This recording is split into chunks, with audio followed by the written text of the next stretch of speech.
ನೋಡಿರಿ ಇಲ್ಲೇ ಗಿನ್ನ ಮಾಡಿ ತೋರಿಸ್ತಾ ಇದ್ದೀನಿ. ಗಿನ್ನದ ಹಾಲು ತೊಗೊಂಡಿದ್ದೀನಿ. ಯಾವ ಥರ ಮಾಡೋದಂತ ನೋಡ್ಕೊಳ್ಳುವ. ನೋಡಿರಿ ಇಲ್ಲೇ ಒಂದು ಅರ್ಧ ಲೀಟ್ರ್ ಮೇಲಿದೆ ಗಿನ್ನದ ಹಾಲು. ಆಕಳು ಮೊದಲನೇ ದಿನ ಕರು ಹಾಕಿರ್ತದಲ್ಲ ಆ ದಿನದ ಹಾಲಿದು. ಆ ದಿನದ ಹಾಲು ತೊಗೊಂಡು ವಡೆನೂ ಮಾಡ್ಕೊಬೋದು, ಗಿನ್ನನೂ ಮಾಡ್ಕೊಬೋದು. ನಾನು ಇವತ್ತು ಗಿನ್ನ ಮಾಡ್ತಾಯಿಲ್ಲ, ವಡೆ ಮಾಡಿ ತೋರಿಸ್ತಾ ಇದ್ದೀನಿ. ಗಿನ್ನದ ವಡೆ ಯಾವ ಥರ ಮಾಡೋದಂತ ನೋಡ್ಕೊಳ್ಳುವ. ಇಲ್ಲೇ ಅರ್ಧ ಲೀಟ್ರ್ ಮೇಲೆ ಹಾಲಿದೆ. ಇದಕ್ಕೆ ಬೆಲ್ಲ ಹಾಕ್ಕೊಳ್ಬೇಕು.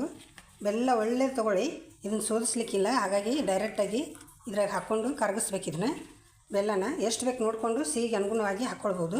ನಾನಿಲ್ಲೊಂದು 1/4 kg ಹಾಕ್ಕೊಳ್ತಾ ಇದ್ದೀನಿ. 1/4 ಕಿಲೋ ಹಾಕ್ಕೊಂಡು ನೀಟಾಗಿ ಕರಗಿಸ್ಬೇಕು. ಅದನ್ನು ಪಾತ್ರೆ ಚಿಕ್ಕದಾಗಿದೆ, ಹಾಗಾಗಿ ಬೇರೆ ಪಾತ್ರೆಗೆ ಹಾಕಿ ಕರಗಿಸ್ತಾ ಇದ್ದೀನಿ. ನೋಡ್ರಿ ಇಲ್ಲಿ ಒಂದು ಲೀಟ್ರ್ಕ್ಕಿಂತ ಕಡಿಮೆ ಇದೆ, ಅರ್ಧ ಮುಕ್ಕಾಲು ಲೀಟ್ರ್ ಇದೆ. ಅದಕ್ಕೊಂದು 1/4 ಕಿಲೋ ಬೆಲ್ಲ ಹಾಕಿದ್ದೀನಿ. ನೀವು ನಿಮ್ಮ ಇಚ್ಛೆ ಅನುಗುಣವಾಗಿ ಬೆಲ್ಲ ಹಾಕ್ಕೋಬೋದು. ನೀಟಾಗಿ ಕರಗಿಸ್ಬೇಕು ಬೆಲ್ಲ. ಇಲ್ಲಿ ನೋಡ್ರಿ ನೀಟಾಗಿ ಬೆಲ್ಲ ಎಲ್ಲ ಕರಗಿಸಾಯಿತು. ಇದ್ರಾಗ ಏಲಕ್ಕಿ ಪೌಡ್ರ್ ಹಾಕ್ಕೊಳ್ತಾ ಇದ್ದೀನಿ. ಒಂದು 2-3 ಏಲಕ್ಕಿನ ಕುಟ್ಟಿ ಪೌಡ್ರ್ ಮಾಡಿ ಇಟ್ಟಿದ್ದೆ, ಅದನ್ನ ಹಾಕ್ಕೊಳ್ತಾ ಇದ್ದೀನಿ. ಪರಿಮಳ ಚೆನ್ನಾಗಿರ್ತೈತಿ ಏಲಕ್ಕಿ ಹಾಕೋದ್ರಿಂದ.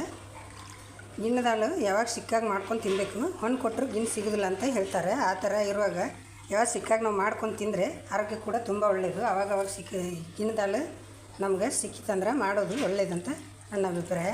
ನೋಡಿ ಇಲ್ಲೇ ಒಂದು ಪಾತ್ರೆ ತೊಗೊಂಡಿದ್ದೀನಿ. ಟಿನ್ನರ್ ಕೇಕ್ ಟಿನ್ ಇದು. ಕೇಕ್ ಟಿನ್ನು ತೊಗೊಂಡು ನೀಟಾಗಿ ತೊಳೆದ್ಬಿಟ್ಟು ಎಣ್ಣೆಯನ್ನು ಸವರಿಲ್ಲ, ಹೀಗೇ ಹಾಕಿದ್ದೀನಿ.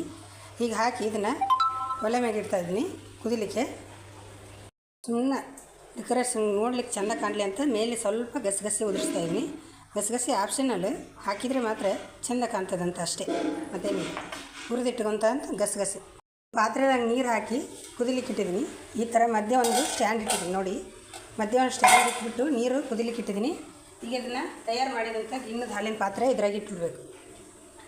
ನೋಡಿರಿ ಈ ರೀತಿ ಇಟ್ಟು ಇದ್ರ ಮೇಲೆ ಮುಚ್ಚಳ ಮುಚ್ಚಿ ಒಂದು 40ರಿಂದ 45 ನಿಮಿಷ ಬೇಯಿಸ್ಬೇಕು. ಇದನ್ನ ಮೀಡಿಯಮ್ ಫ್ಲೇಮ್ ಇಟ್ಕೊಂಡು ನೀಟಾಗಿ ಇಷ್ಟು ಮುಚ್ಚಳ ಮುಚ್ಚಿ 40ರಿಂದ 45 ನಿಮಿಷ ಬಿಟ್ಟಿದ್ದೆ. ನೋಡಿ ಯಾವ ಥರ ಆಗಿದೆ ಗಿನ್ನ, ಚೆನ್ನಾಗಿ ಬಂದಿದೆ. ಚಾಕು ಹಾಕಿ ನೋಡಿದೆ ನಾನು ಆವಾಗಲೇ, ಈಗ ಚೆಕ್ ಮಾಡಿದೆ. ನೋಡಿರಿ ಒಂದು ಚೂರು ಅಂಡ್ತಾ ಇಲ್ಲ. ಈ ಥರ ಅಂಡ್ತಾ ಇಲ್ಲ ಅಂದರೆ ಆಗಿದೆ ಅಂತ ಅರ್ಥ. ನೀವು ಅಂಡ್ತಾ ಇತ್ತಂದರೆ ಇನ್ನೊಂದು ಚೂರು ಒಂದು 5 ನಿಮಿಷ ಬಿಟ್ಟರೆ ಮತ್ತೆ ಕುದ್ದುಬಿಟ್ಟು ಚೆನ್ನಾಗಿ ಬರ್ತೈತಿ. ಈಗ ಆಗಿದೆ, ಇದು ತಣ್ಣಗಾಗ್ಲಿಕ್ಕೆ ಬಿಡುವ.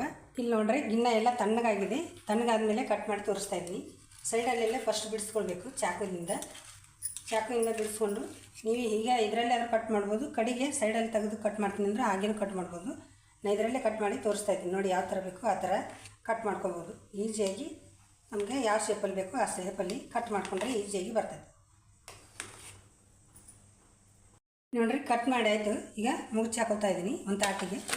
ನೋಡಿ ಯಾವ ಥರ ಬಂದಿದೆ ಗಿನ್ನ, ಸೂಪರಾಗಿ ಬಂದಿದೆ. ನೀವು ಒಂದು ಸಲ ಗಿನ್ನದ ಹಾಲು ಸಿಕ್ಕರಂದ್ರೆ ಟ್ರೈ ಮಾಡಿ ಅಂತ ಹೇಳ್ತಾ ಇದ್ದೀನಿ.